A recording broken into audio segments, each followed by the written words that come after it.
காணாமல் போன மகளை தேடி அலைந்த பெற்றோர். சிசிடிவி காட்சிகளை ஆய்வு செய்த போலீசாருக்கு அதிர்ச்சி. கணவன் மீது திரும்பிய போலீசாரின் சந்தேக பார்வை. அடுத்தடுத்த விசாரணையில் வெளிவந்த பகீர் தகவல்கள். மனைவியை கணவனே கொன்று சடலத்தை குழி தோண்டி புதைத்த பயங்கரம். கொலையாளி சிக்கினானா? நடந்தது என்ன?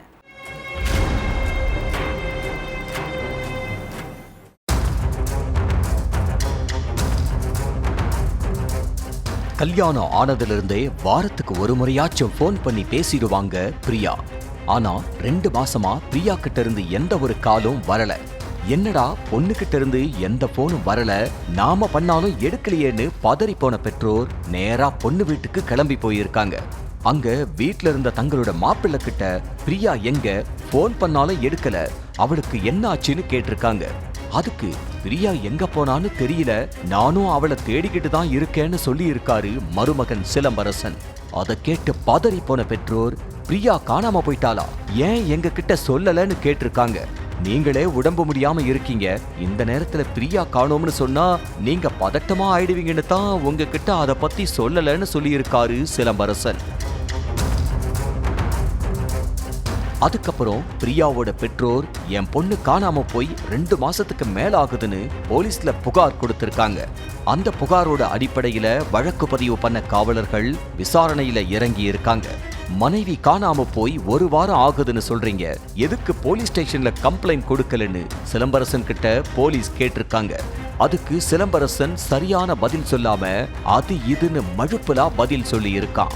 அந்த நிமிஷத்திலிருந்து காவலர்களோட சந்தேகம் முழுக்க சிலம்பரசன் பக்கம் திரும்பி இருக்கு. அதுக்கப்புறம் சிலம்பரசன் கிட்ட போலீஸ் விசாரிக்க வேண்டிய விதத்துல விசாரிச்சதுக்கு அப்புறம்தான் எல்லா உண்மையும் வெளியில வந்திருக்கு. திருவள்ளூர் கும்மிடிப்பூண்டியில் உள்ள துரா பள்ளத்தைச் சேர்ந்த சிலம்பரசன் பிரியா தம்பதிக்கு 2 பசங்க இருக்காங்க.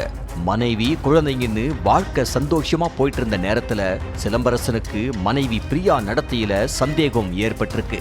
செல்போனை எடுத்தாலே யார் கூட பேசுற, யாருக்கு மெசேஜ் பண்றன்னு கேட்டு சண்டை போட்டிருக்காரு.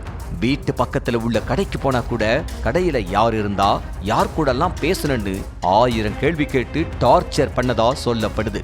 பிரியா மேல சிலம்பரசனுக்கு உள்ள சந்தேகத்தினால கணவன் மனைவிக்குள்ள அடிக்கடி தகராறு ஏற்பட்டுட்டே இருந்திருக்கு.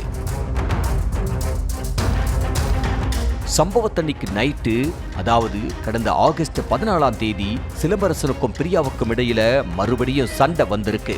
நீ எனக்கு துரோகம் பண்ணிட்டேன்னு சொல்லி சிலம்பரசன் மனைவிய சரமாரியா அடிச்சு டார்ச்சர் பண்ணிட்டே இருந்திருக்கான். எப்பவுமே அமைதியாவும் பொறுமையாவும் இருந்த பிரியா ஒரு கட்டத்துல சிலம்பரசனோட அடாவடி தாங்க முடியாம பதிலுக்கு பதில் பேசி சண்டை போட்டிருக்காங்க. என்கிட்டயே குரலை ஒசத்தி பேசுறியான்னு கேட்டு மனைவிய சிலம்பரசன் கொடூரமா அடிச்சிருக்கான். அப்பவும் ஆத்திரம் அடங்காம கையில கிடைச்ச கம்பியை எடுத்து கண்மூடித்தனமா அடிச்சதுல சுருண்டு விழுந்த பிரியா அந்த இடத்திலேயே ரத்த வெள்ளத்துல சரிஞ்சி இறந்து போயிட்டாங்க.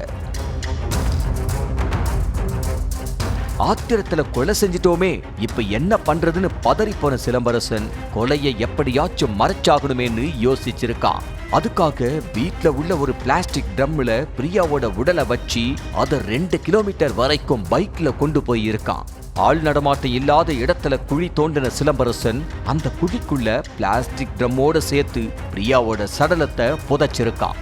சிலம்பரசன் சொல்றது எல்லாம் உண்மைதானான்னு தெரிஞ்சுக்க ஆகஸ்ட் 14ஆம் தேதிக்கான சிசிடிவி ஃபுட்டேஜ போலீஸ் செக் பண்ணாங்க. அதுல சிலம்பரசன் ட்ரம்மோட போனது பதிவாகி இருந்துச்சு. அந்த சிசிடிவியை கைப்பற்றின போலீஸ் பிரியாவை புதைச்ச இடத்துக்கு சிலம்பரசனை கூட்டிட்டு போய் பிரியாவோட உடலை தோண்டி எடுக்கிற வேலையில இறங்கி இருக்காங்க. மனைவிய கொடூரமா கொன்னது மட்டும் இல்லாம சடலத்தை குழி தோண்டி புதைச்சிட்டு கிட்டத்தட்ட 2 மாசமா நாடகமாடின கொலையாளி சிலம்பரசனை அரெஸ்ட் பண்ணி விசாரிச்சுக்கிட்டு இருக்காங்க.